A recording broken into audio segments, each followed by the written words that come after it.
গেল ১৩ মে রাতে খুন করা হয় ঝিনাইদহ ৪ আসনের টানা ৩ বারের সংসদ সদস্য আনোয়ারুল আজিম আনারকে। এর মধ্যে ১৩ দিন পেরিয়ে গেলেও মৃতদেহ পাওয়া যায়নি। তবে কলকাতা পুলিশ বলছে তার মরদেহ উদ্ধারের চেষ্টা চলছে।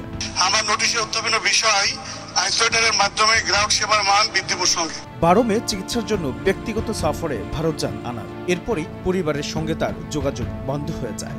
পরে ২২ মে স্বরাষ্ট্রমন্ত্রী আসাদুজ্জামান খান জানিয়েছেন সংসদ সদস্য আনার কলকাতায় খুন হয়েছেন। তবে এখনো পর্যন্ত পাওয়া যায়নি তার দেহ। তাই প্রশ্ন উঠেছে, দেহ পাওয়া না গেলে সংসদে তার আসন শূন্য ঘোষণা নিয়ে জটিলতা দেখা দিতে পারে। কারণ কোনো সংসদ সদস্যের মৃত্যুর ১ সপ্তাহের মধ্যেই আসন শূন্য ঘোষণা করা হয়। সংসদ সদস্য মারা গেলে স্পিকার শোক প্রস্তাব গ্রহণ করেন। সংসদের অধিবেশন চলাকালে কেউ মারা গেলে ওই দিনের জন্য অধিবেশন মুলতবি করার রেওয়াজ আছে। কিন্তু ১ সপ্তাহের মধ্যে আসন শূন্য ঘোষণা করার কথা থাকলেও পেরিয়ে গেছে ১৩ দিন, এখনো পাওয়া যায়নি তার মৃতদেহ। জাতীয় সংসদের পক্ষ থেকে আনোয়ারুলের আসনটি শূন্য ঘোষণা করে গেজেট প্রকাশ করার কথা। কিন্তু যেহেতু তার মরদেহ এখনো পাওয়া যায়নি, তাই তার আসন শূন্য ঘোষণা নিয়ে জটিলতার সৃষ্টি হতে পারে বলে মনে করছেন রাজনৈতিক বিশ্লেষকরা।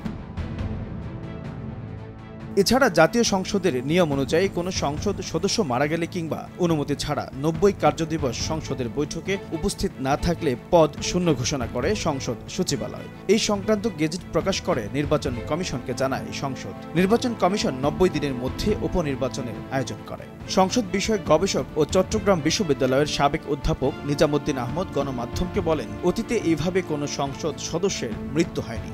সাধারণত কেউ মারা গেলে মৃত্যু সনদ দেওয়া হয়। এখানে কিভাবে তা করা হবে সেটা এখনো পরিষ্কার নয়। মরদেহ বা দেহাবশেষ না পেয়ে মৃত্যু সনদ দেওয়া হলে আইনি প্রশ্ন ওঠার সুযোগ থাকে। তবে এক্ষেত্রে রাষ্ট্র যেহেতু তার মৃত্যুর কথা নিশ্চিত করেছে, তাই আসন শূন্য ঘোষণা করতে অসুবিধা হবে না বলেও তিনি মনে করেন।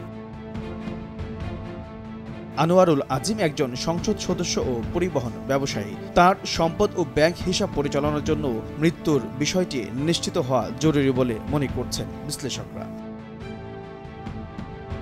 ২০০৯ সালে উপজেলা চেয়ারম্যান নির্বাচিত হন আনোয়ারুল। এরপর ২০১৪ সালে নির্বাচনে আওয়ামী লীগের মনোনয়নে প্রথমবার সংসদ সদস্য হন তিনি। এরপর থেকে টানা ৩ বার তিনি ঝিনাইদহ ৪ আসনের সংসদ সদস্য। মাননীয় প্রধানমন্ত্রীর একান্ত প্রচেষ্টায় বর্তমানে ঘরে ঘরে বিদ্যুৎ প্রদান করা সম্ভব। এইচ.এম. নাহিয়ান, ভোরের কাগজ।